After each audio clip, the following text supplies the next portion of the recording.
بینەران و بیسەرانی ئاپۆرانویز ئەم کاتتان باش هەروەک بڕیارمان داوە لە ئاپۆرانویز لە ڕووداوە مێژوویەکان ڕووداوە نیشتیمانی نوێتەوەیەکان و ئەو پرسە گرنگانەی کە بۆ کۆمەلگای ئێمە بۆ هەرێمی کوردستان گرنگن بەرنامەی تایبەت و گفتوگۆی تایبەت ڕێک بخەین. ئەمڕۆ 9 نیسان ڕۆژێکی مێژووی گرنگە بۆ گەلانی عێراق و بە گەلی کوردستانیشەوە بۆ هەرێمی کوردستانیش، چونکە یادی کەوتنی 23 ساڵەی ڕژێمێکی دیکتاتۆری سەکوتکەری ستەمکاری عێراقا کە بە سەرۆکاتی سەدام حوسێن حزبی بەعس. کەوتنی سەدام حوسێن و حزبی بەعس لە دەسەڵاتدارەتی عێراق ومێدێکی زۆری بۆ گەلانی عێراق و ڕۆژهەڵاتی ناوەڕاست پێبوو، بە تایبەتی کاتێک کە ئەمریکا بەسەرکردایەتی هاوپەیمانەتی لێدانی عێراقی کرد لە 2003 پرۆژەی دیموکراتیزەکردنی ڕۆژهەڵاتی ناوەڕاست و عێراقی ڕاگەیاند. ئێمە لەم گفتوگۆیەدا لە ماچی ئاپۆرا بەڕێزان دڵزار عەبدوڵڵا و نیشتیمان کەمال و بەندە هەندرێن شێخ ڕاغب گفتوگۆیەکەکەین لە ئەم ڕێکەوتە سەبارەت بە یادی کەوتنی ڕژێمی بەعس لە عێراق و ئاڵنگاریەکانی دوای ئەوە چێشەکانی دوای ئەوە ئایا ئەو ئومێد و خۆزگانەی لە لێدانی عێراق لە پرۆسەی ئازادی عێراق هەبوو هاتنەدی، ئایا هەرێمی کوردستان گەلی کوردستان تا چەند دەستەبەری مافە دەستوری و مافە سیاسیەکانی لە چوارچێوەی عێراقی دوای بەعس کرد. لەم گفتوگۆیەدا تشی دەخەینە سەر ئەم تەوەرە گرنگانە بە گفتوگۆیەکی کراوە لەگەڵ ئەم بەڕێزانە. کاک دڵزار عەبدوڵڵا، بۆ چوونی ئێوە کەوتنی دیکتاتۆرێکی وەکو سەدام حوسێن ڕووداوێکی مێژووی گرنگ بوو، بەڵام بۆ چونتان وایە ئەو پرۆژانەی ئەو ئومێدانەی ئەو دروشمانەی لە کەوتنی بەعسە هەبوو وەکو خۆی جێبەجێکران و گەلانی عێراق فعلەن گەیشتنە و کۆمەلگایەکی دیموکراسی؟ بەتاکێت ڕوخاندنی ڕژێمی سەدام کە لە 9 چاری 2003 بوو، ئەو ڕژێمە لە ئەنجامی کۆمەڵێک ئەسباب بوو کە ڕووخا. یەک لە سەبەبەکان عاملی خارجی بوو، سەبەبی دووەمیشیان بەڕاستی عاملی ذاتی بوو داخلی بوو، بەڵام عاملە خارجیەکە عاملێکی بەهێز بوو کە ئەویش لە ڕێگەی هاوپەیمانی نێودەوڵەتی و بەسەرکردایەتی ویلایەتە یەکگرتووەکانی ئەمریکا دوای 11 سپتێمبەری 2001 کە ئەو ڕووداوانێک کە لە ویلایەتە یەکگرتووەکانی ئەمریکا ڕوویدا هاتە ئاراوە و ئەو بابەتەش بەڕاستی بابەتێکە زۆر قسە و باسا دەگرێتن، چۆنەتی تەفویزکردنی ئەو هێزەی کە بە ناوی تەحالفی دەولی بۆ لێدان و ڕوخاندنی ڕژێمی سەدام حوسێن کە لە ڕێگەی مەجلیس ئەمنەوە بەڕاستی ڕێگەی پێنەدرا ئەو کاتە، بەڵکو بە لە ئەسبابی کۆمەڵێک قرارەتی مەجلیسی ئەمنی دەولی وایان کرد کە ڕێگایان خۆش کرد بۆ ڕوخاندنی ئەو ڕژێمە. یەکێک لە قرارەتەکان ئەوەی کە کاتی خۆی کە کوێتی داگیر کردبوو و ئەوی تریان لەسەر مەسلەی ئەسلاحەتی دەماری شامل بوو، ئەوی تریشان مەسلەی وقائی بوو، یعنی قرارەتەکانی 678 و 687 و 1431 و ئەوانە هەمووی قرارەتی مەجلیس ئەمنی دەولی بوون کە ڕێگەی پێدان کە تەحالفی دەولی بێتن بەشداری بکە. ئەگەرچی ئەو کاتە ناکۆچیش هەبوو لە ناو مەجلیس ئەمن، بە تایبەتیش رووسیا و فەڕەنسا کە دوو ئەندامی هەمیشەی مەجلیسی ئەمن بوون، ئەوان معارض بوون بۆ لێدانەکە، بەڵام لەبەروی خۆم وەک هەمومان ئاگادار بن کە دوای ڕووداوەکانی 11 سپتێمبەر گۆڕەکارێکی گەورە لە دنیا هاتە پێشەوە. بەڕاستی ویلایەتە یەکگرتووەکانی ئەمریکا ئەوەی بە فرسەت زانی بۆ ئەوەی ویستی خۆی بەرنامەی خۆی لە ڕووی استراتیژیەوە بۆ داهاتوو دابڕێشتەوە لە ناوچەکەدا. ئەوە بوو کە ڕژێمی ئەو کاتەی تاالبانی ڕوخاند کە چوونە ئەفغانستان لە 2001، بەڵام دوایش هاتن ڕژێمی سەدام حوسێنیشان ڕوخاند. دارە یەک لە ئەسبابەکانی کە باز دەکرێت ئێستاشی لێگەدابی فەڕەنسیەکان و ڕووسەکان و ئەڵمانەکان دژ بوون لە ڕوخاندنی ڕژێمی سەدام، ئەوان پێیان وابوو کە ئەگەر ڕژێمی سەدام بۆ ڕوخێ بەڕاستی ئینفلاتێکی گەورە دروست دەبی، ئەنی فەوزاک لە مەترکە دروست دەبی و ئەرهاب گەشە دەکاتن و ناتوانانی ئەو دەوڵەتە سێترە بکاتە سەر ئەو هەموو فەوزایەکە لە وڵاتە دێتە دی. بە تاکیدیش بینیمان دوای ڕوخانی ڕژێمی سەدام 2003 ئەنی مەسەلەی داعش هاتە پێشەوە، مەسەلەی ئەو گۆڕانکاریانی کە لە ناوچەکە سەقامگیری استقرارشی سیاسی و اقتصادی و اجتماعی بەخۆوە نەدیت. بۆیە هەتا ئێستاشی لێگەدابی عێراق نەیتوانێت بکەیتەوە سەر ڕێزکەی ژیانی ئاسایی خۆی. یعنی یەک لە خاڵە ئەساسیەکانی تیژ وەکو باسم کرد ئەوش عاملی داخلی بوو. عاملی داخلی ئەوە بە حکومەوەی کە نظامی عێراقی نظامێکی شمولی دیکتاتۆری تۆتالیتاری بوو، مرکزی بوو، هیچ دەسەڵاتی بە هەرێمەکان و بەناوچەکان و ئەوانە نەتدا. دووش گەمارۆکی ئابووری نێوان ساڵی 9 تا 2003 کە زۆر بوو ئەو 10 ساڵە بۆ ئەوەی بەڕاستی کاریگەری گەورە لەسەر بنێ تحتی ئەو وڵاتە بکاتن و خەڵکیش بێزار بوو لەو دەسەڵاتە لە بەرووی لە ڕووی سیاسیەوە لە ڕووی اقتصادیەوە لە هەموو لایەنەکان تا ڕادەیەکی زۆر داهێزرا بوو بەڵام ئەگەر عاملی خارجی نەبووایە بە تاکید ڕوخانی ڕژێمی سەدام ئاسان نەبوو. چۆن بڕوانینە کۆمەلگای دوای بەعس تاکەکانی عێراقی بە کوردیشەوە بە هەرێمی کوردستانەوە بە شیعەوە بە سوننەوە لەو دەستورە کە دەستوریی هەمیشەی عێراق هەمیشە پێی وایە دەستکەوتێکی گەورەیە لە دوای کەوتنی سەدام حوسێن کە خاوەن دەستوریی هەمیشەین و مافەکانی تیا بەردەستە بوو بەڵام ئایا بەڕاستی تاچی عێراقی ئازادە لە دوای پرۆسەی ئازادی عێراق؟ خۆشە بەڕاستی دوای مەساڵە یادی ڕوخانی ڕژێمێک دەکەینەوە کە لە نیوەی دووەمی سەدەی ڕابردوو لە درەندترین ڕژێم دەتوانین حیسابی بکەین لە ڕۆژهەڵاتی ناوەڕاستە. بە بۆچنی من بەڕاستی ڕوخانی ڕژێم یعنی نەزمی نوێی گۆڕانی ڕژێمەکان لە دوای ڕوخانی سەدام حوسێن و بەهاری عەرەبی و ئەوانە نەزمێکی نوێ بوو. نەزمێک بوو بە دەستی هاوڵاتیان معارەزەی ناوەخۆ نەدەڕوخە بەڵکو بە پاڵپشتی دەرەچی بە هێزی دەرەچی بە بەرژەوەندی وڵاتانی زلهێزی جیهانی ئەم گۆڕانکاریە ڕوودا. یەکێک لەوانە ڕوخانی ڕژێمی پێشووی عێراق بوو کە ئەو ڕوخانە ئەگەر چی تەماشاکەین معارەزەیەکی عێراقی هەبوو بەڵام معارەزەکە زیاتر جەخت لەسەرەوە کراوە کە ئەم ڕژێمە درەندەیە بگۆڕدرێت. بەڵام ئایا بەدیلەکەی چ بوو؟ بەدیلێکی ڕوون و وازەح نەبوو، پرۆژەیەک نەبوو کە لە نظامی سیاسی ئەوە لە نظامی حکومڕانی ئەوە کە پرۆژەیەک بێتن باز لە مافی پێکاتەکان بکە، باز لە مافی مرۆڤ بکە، باز لە چارەسەری پێکاتی کۆمەلگای عێراقی بکاتن. چونکە گەر ئەمە لە بیرمان نەچێتن هەرێمی کوردستان لە 91ەوە لەژێر ئەو نظامە نەما بوو، بەڵام لێککەوتەی سزاکانی سەر و حکومەتە لە ڕژێمی پێشووی عێراق لەسەر هەرێمی کوردستانیشە بوو بەپێ ئەوەی کە لە دوای ڕاپەڕینی 91 کارویدا بوو لێککەوتەی هەبوو لەسەر هەرێمی، چونکە هەرێمێکی ڕاستە پارێزراو بوو بەڵام لە چوارچەوەی دەوڵەتی عێراق مامەڵەی لەگەر دەکراو ئەوانە نەدەتوانرا شتێکی ئەو تۆی لە بەرامبەر بکرێت تا ڕوخانی ڕژێم بە تەواوی ڕوودا. بۆیە لەبەر ئەوەی ئەو ڕژێمانە بە دەستی هاوڵاتیانی خۆی بە پرۆژەیەکی سیاسی ناوەخۆ نەڕووخاوە تا ئێستانێکەش ببینین کێشەکان ئەو عەقلیەتەی کە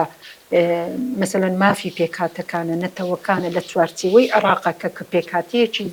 جیاوازی هەیە لە ئاینی دەرەی لە زمان دەرەی لە کولتور دەرەی جیاوازی هەیە تا ئێستانێکە خۆمان ببینین هەرێمی کوردستان لەگەر ئەوەی ئێمە پێش عێراقی ئازاد بووینە لەگەر ئەوەی هەرێمێکی دامپێنەراومان لە دەستورە هەیە بەڵام دەبینین تا ئێستانێکەش ئەو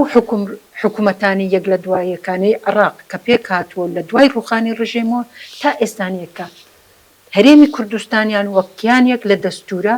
پێ هەزم نەکراوە پێ قوبوڵ نەکراوە، یعنی ناتوانن تەعاملێکی ئاسایی نۆرمەڵ فکر بکەن کە ئەوە نەتەوەیەکە خاوەن مافە وەکو ئینسان خاوەن مافە وەکو نەتەوە خاوەن مافە وەکو خاک و تا ئێستانەیەکە گەربێت یەکێک لە مافانێک کە لە ناو دەستورە کە لە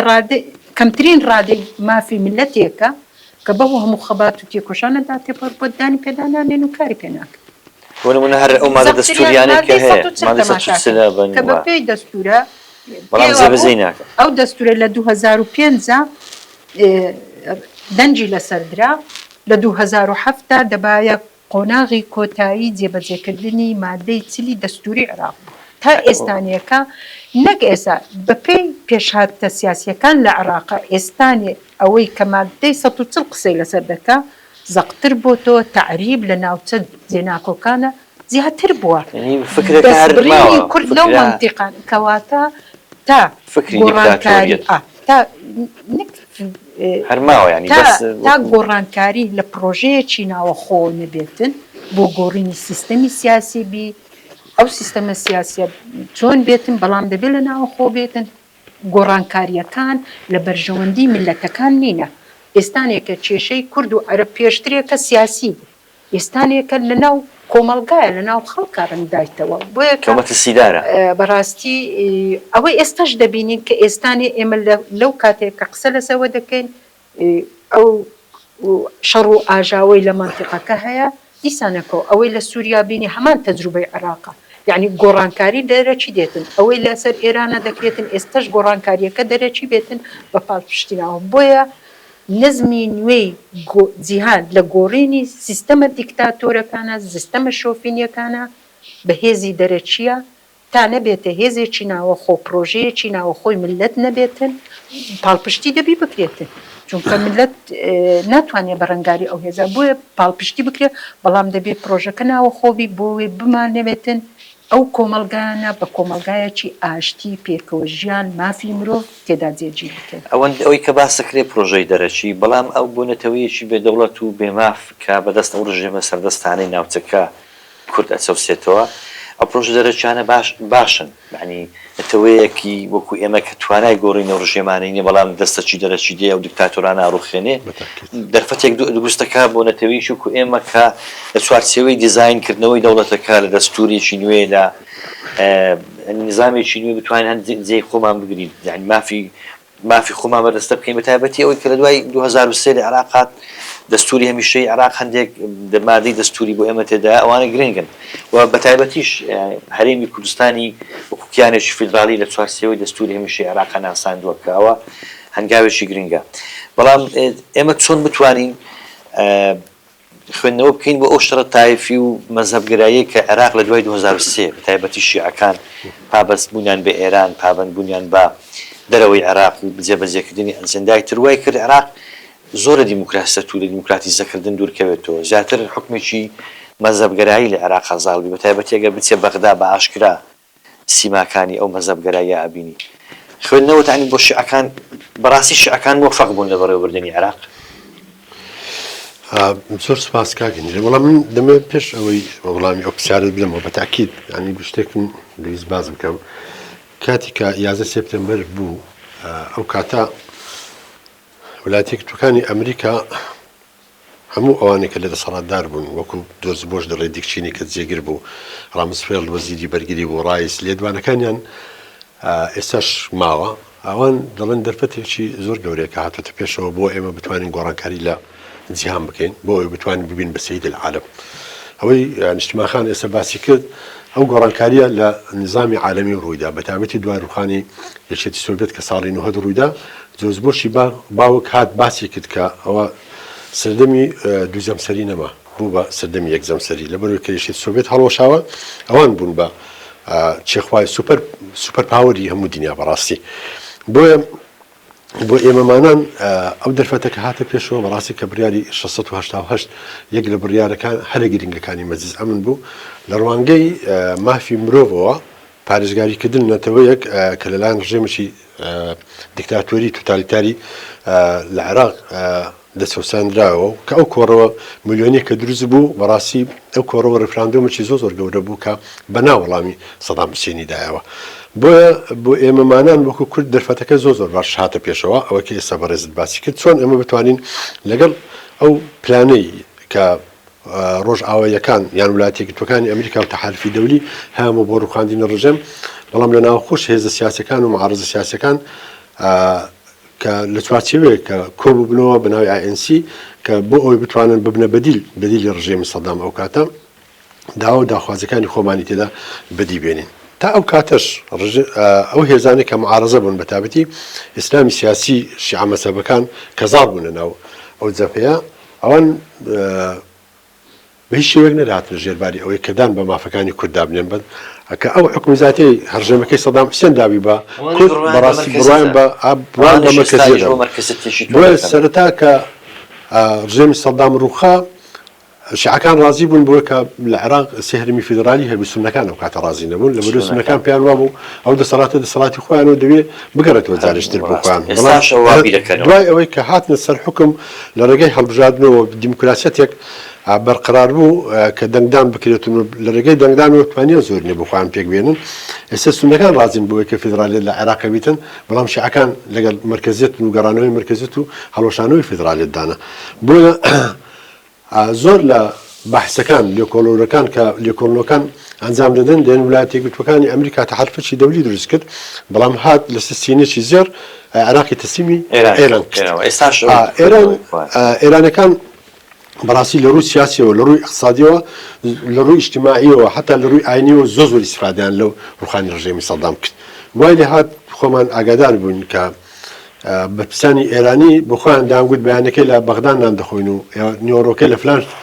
لە دیمەشق نان دەخۆین و ئێوارەکەی دەچینە بەیروت دوایش دەچینە سەنعا ینی وا مەتەقەکە بۆ ئەوان کراوە بوو ینی کابینی حکوومەت لە بەغدا ئێران خەونێکی ینی بەخەونیش بەڕاستی ئەوە بۆ ئەوان نەدەهاتە دی ینی هەموو ئەو شتانێک ئێستا باز دەکرێت بەتابەتیش ئەو حداسانێک ئێستا ئەگەر قسەی لەسەر بکەین و ئەو ڕووداوانێکە هاتووە پێشەوە لەگەڵ ئەو جەنگەی کە لە منتیقەکە هەیە بەرامبەر بە کۆماری ئیسلامی ئێران یەکێک لە بابەتانەیە کە ئەوان هاتن تەزدیری سەورەی خۆیان کرد ئێرانیان کرد بۆ منتیقەکە کە ئەوە بۆ هۆکاری ئەوەی کە هیچ ڕۆژئاوا ویلایەتە یەکگرتووەکانی ئەمریکا ناتوانن تەحملی ئەو وەزع بکەن لە منتیقەکە لەبەرەوەی ئەوە کاریگەری لە استراتیژیەتی چەند ساڵەی ئەوان کرد لە منتیقەکە بەتابەتیش بەخۆمان دەزانین ویلایەتە یەکگرتووەکانی ئەمریکا بەتابەتی ینی چەند بنەمایەکی ئەساسی هەیە بۆ پارێزگاریکردن لە بەرژەوەندەکانی ئەوان یەکێکیان وزەیە کە کەنداوی عەرەبی سەرچاوەی وزەیە چ لە غاز چ لە نەوت بۆ ئەوان دووش پاراستنی ئەمنیەتی ئیسرائیل بۆ ئەوان ئەویش زۆر گرنگە کە ئەو دوو خاڵە دوو کۆڵگەی ئەساسی بوون لە استراتیژیەتی ئەوان کەوتە بەرمەترسی لەلایەن کۆماری ئیسلامی ئێرانەوە ئەو شەڕە چ ڕۆژەیە کە ئێستا بینیمان بەڕاستی بۆ خۆشە تەسەوران نەیەکرد کە قودرەت و ئیمکانێتی سواریخ و موشەکانی درۆنەکانی ئێرانی بۆ شکلی بیتون بتوانیتن لە ماوەی چ ڕۆژ مقاومە بکە بەرامبەر بەوە بۆیە ئێرانەکان نانتوانی لە ماوەی ئەو 20 ساڵەی بەڕاستی لە 2003 بۆ ئێستا بەباشی ئیدارەی ئەو وەزای عێراق بکەن لە کۆمەڵێک جوانب یەکێکیان بەڕاستی لە ڕووی گەندەڵیەوە ینی گەندەڵیش یەکجار زۆر هەیە سپیکردنەوەی پارە هەیە ئەوە باڵگەکان لێ سەرمێنن کازمی کە سەرۆکوەزیرانی عێراق بۆ ماوەیەک بۆ خۆی لە ڕۆژنامە شەرق ئەوسەد باز دەکات دەرەجاتی لە 150 میلیارد دلار دیانی هەتا ئێستاکە لە عێراق کە سپی کراوەتەوە سەرۆک کۆمار هەروە دەڵێ بڕۆ لە دەستگای نەزای عێراقی بپرسە ئەو سپیکردنەوەی پارەیە بۆ هەموو ئەو تەسەورات و ئەو قسە و باسانە ئەو لێکۆڵینەوانێک کە باز دەکرێتن ئەوەیە کە سەرچاوی دارایی بەڕاستی عێراق بەکار هاتووە بۆ گەشەکردنی ئەو پرۆژەیە کە کۆماری ئیسلامی ئێران هەی بووە لە مەتەقەکە بۆ سووریا و بۆ لوبنان و بۆ یەمەن توانیان لە ماوەیەکی زۆر کەم بەڕاستی لەو حملەیە کە دەستیان پێکرد هەم ئەوەی لوبنان و ئەوەی سووریاش و ئەوەی منتەقەکەش تاڕادێکی زۆر بخەنەوە قاوقەکێکوان پاشکشەیەکی زۆر گەورە دەکرێت لە دوای ڕوخانی بەعەس مەترسیەکانی سەر کورد هەرماون ئەو عقلەتی کە کوردی ئەنفارە کرد کە احترافی بە کورد ناکرد کە بڕوای بە دەوڵەتێکی مرکزی زۆر تون هەبوو بڕوای بە یەک پارچەی عێراق لەژێر سایی یەک ئاڵا و یەک زمان و یەک عقلەتی بەڕێوەبردن هەبوو پێیان وایە ئێستاش عقلەتە هەرزیندووە و هەمیشە هەڕەشێ بۆ سەهەرێمی کوردستان بەجددی ئێمە لە بەردە مەترسیماوین یان لە دوای بەعەسی مەترسیە گەورەکان کۆتاییان هاتووە من دەمەوێت لەو قسەی کاکدڵزاریەوە قسە بکەم بازەکە لە بیدایە تا کاتی کە تازە ئەوە ڕووخابوو باسی سێهەرێمی دەکرا ڕۆژەی داهاتنەوەی عێراق سێهەرێمی بوو ئەو کاتی سوننە کە ڕازی نەبوو چونکە ئەو لە ئەو جهی دەسەڵاتەوە بێتە لە دەسەڵاتێکی سێچارێکی بێت بەدەست ینی سێیەک بەدەستکەویتن حتممە ڕازی نەبوو دوای ئەوە ئێستانێ شیعە سوڵتەی تەواوی عێراقی لە بندەستە ئێستا ئەو ڕازی نیە ئەو کاتی ڕازی بوو چونکە بەشێک لە سوڵتەکەی زیاتر دەبوو سوننە کەم دەبوو ڕازی نەبوو ئێستا بە پێچەوانەوەیە حتمما بۆیە ینی ئەمە کە باس کە لە پێشترە باسم کرد چونکە پرۆژەکی ناوەخۆی گۆڕانی سیستەم و ینی نەبوو بەڵکو پرۆژێکی حتمما هەر گۆڕانکاریەک لە منتقە چونکە ئێستا دنیا بچووک بۆ تۆ هەموو پێکەوە گرێدراوی بۆیە بێ پاڵپشتی مجتەمەعی نێودەوڵەتی ناکرێتن هیچ گۆڕانکاریەک لە هیچ منتیقەیە بێت چونکە کاریگەری لەسەر یەک دەبیتن بەپێ ئەوەی مەسەلەن ئێستا ئەوەی کە لە عێراقا حکوم دەکاتن زیاتر ڕژێمی ئێرانە شیعەکانی ناو عێراقیش بە خۆیان ژنینە بە خۆشیان کۆگنینە لەسەر حکومڕانیەکە ئەوانە بۆیە من پێم وایە ئەگەر ئێمەی کورد بۆ پەرتەوازەی خۆمان لە ناوخۆی یەک پارچەی کوردستان مەسەلەن ئێمە باسی باشوور دەکەین ئەگەر ئێمە پرۆژەیەکی سیاسی نەتەوەیی یەکگرتومان نەبێ وەکو کورد مەترسیەکان گەورەترە زیاترە چونکە تۆ دەبێ دەوڵەت نی هێزت نییە ئابوووریەکی نیشتیمانی ئابووریەکی نییە و ئابوووریەکە ئەوەی کە هەتا ئەو سەرۆک و سامانە لە خراپ ئیدارەدان و لە بەرژەوەندی وڵاتانی زەلهێز بۆ دەست بەسەرداگرتنی ئەوە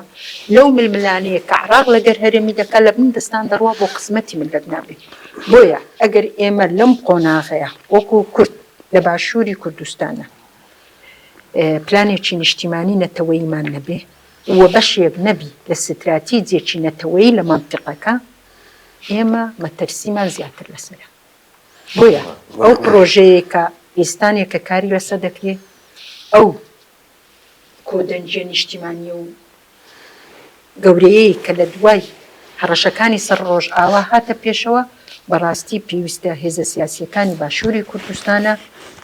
وەڵامدانەوەی ئەو یەکگرتووی ملەتە بن کە بەڕاستی ئێمە ئەگەر یەکگرتوو نەبین هەڕەشەمانە سەرە ئەگەر ئەو یەکدەنجەی کوردان نەبایە ئەوەی لە ڕۆژ ئاوای کوردستان ڕوویدا بۆ باشوور نەک بۆ عراق بۆ باشووریش هەڕەشەیەکی گەورە بوو بۆیە ئەو یەکدەنجە وای کرد ئەو پلانە سەر نەگرێت فەشەلی پێبێنێ هەرەسی پێبێنێت ئێستانێکەش ئێمە ئەگەر لە چوارچێوەی پرۆژەیەکی نیشتیمانی نەتەوەیی کە ئێستا بانگەوازێک لە نێو ملەتدا هەیە کە لە سەر پرۆژەیەکی نیشتیمانی نەتەوەیی یەک بگرین ستراتیجی نەتەوەیی خۆمان بە پێی قۆناغەدا ڕێژینەوە دەبێت بە پێی ئەو قۆناغی ئێستادا ڕێژینەوە چونکە ئێستانێکە بە تایبەتی لە باشوورە تەجروبەیەکی ڕاستە خراپە باش نییە بەڵام حکومڕانی دەوڵەتداری پەیوەندی دیبلۆماسی هەیە دەتوانێت هەموو ئەوانە بخەینە گەڕ بۆ داڕشتنەوەی سیاسەتێکی نیشتیمانی نەتەوەیی بۆ ماڵماوەڵەکردنمان لەگەر عراقا بۆ فشارمان لە مجتەمەعی نێودەوڵەتیە بەڕاستی ئەگەر ئەوە نەکەین فعلا هەڕەشەکان زیاتر بۆیە لە ئێستادا زۆر بە ئاگای دەبی ماڵەوە لەگەر ئەم قۆناغە بکەین هەمواری بەسوورەکەن یعنی ئەگەر سپێنی دەستوری عراق هەموار بکرێتەوە دڵنیان لە بەرژەوەندی تۆ نابێ ئەو مادە دەستوریانی کە ئەتۆ لە دوای 2023 بە هەزار ململانی تون دەستەبەرت کردوون ئەگەری هەیە لە هەموارکردنەوەی دەستوری عراقا ئەوانە نەمێنن ئەو مادە دەستوریانە حتمەن هەر هێزێکی کوردی بەتەنیا بچی مفاوەزات بکا و ڕۆژەیەکی پێکەوەیمان نەبێتن پەرلەمانێکمان نەبێتن جیهەتێک نەبێ مخاتەبەی حکومڕانانی عراقی پێ بکەین ئەگەر بە هێزی سیاسی بێتن لە بەرژەوەندی میلەتی کوردان بێتن من مەترسی دەبینم ئەوەی هەی تێشمان لە دەست ئەوەی بەتایبەتی لەو مەترسیانی کە ئێستا لە ڕووی نێناوچەکە کردووە باس لەوە ئەەکەین کە لە دوای 2023 ئێمە لە عراقا وجودمان هەیە هەتا پۆستە سیادیمان هەیە لە عراقا بەڵام ئەگە تێبینی بکەی ئێمە لە دوای 20 ساڵ 23 ساڵ لە ڕووخانی ڕژێمی بەئەس تازە لەگەڵ بەغدا چێشەی موچەمان هەیە چێشەمانە هەمووچەمان بداتێ نەمانداتێ موچە بێنێ هەست ناکەی پاشەکشەیەکی گەورەمان کردووە لە عێراق بەتاکید پاشەکشەشی زۆر گەورە کراوە لە عێراق من عوسمان خان باسی بابەتێکی کرد کە ئەو مەترسیانە کە ئێستا لەسەر هەرێمی کوردستان و لەسەر ئێمەمانان هەیە من دەمەوێت تاکید بکەم لەسەر ئەو ڕووداوانی کە لەو دوایە ڕوویاندا لە 35 ساڵ لە ڕابردوو ڕژێمە داگیرکەرەکانی کوردستان کە ئەو کاتە سووریای حافز ئەسەد و کۆماری ئیسلامی ئێران و